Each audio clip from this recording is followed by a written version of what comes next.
প্রথমে হচ্ছে এটা কিন্তু আমার দিতে হবে, আমি ভিডিও করতেছেন। প্রথম হচ্ছে পি এবং এস বাটন দুটো একসাথে চাপতে হবে, ঠিক আছে?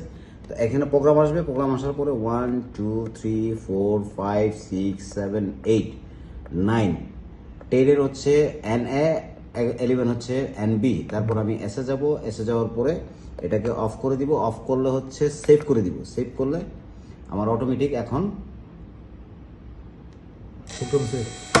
এখন আমি স্পিড যে কোনো সময় বাড়াইতে পারবো, কমাইতে পারবো, ঠিক আছে? এখন আমি এটা 2000-এ লক করব। 2000 যদি আমি লক করতে চাই তাহলে আবার আমাকে কি করতে হবে? আবার সেম পজিশন হচ্ছে পি এবং এস বাটনে চাপ দিব, পি এবং এস বাটনে চাপ দিব।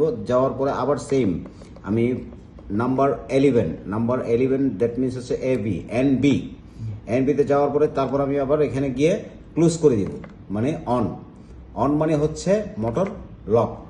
এখন লক হয়ে গেছে। কততে জানি আমি লক করছিলাম? 2000। এই যে দেখেন এখন 2000 আর বাড়বে না। ওকে না?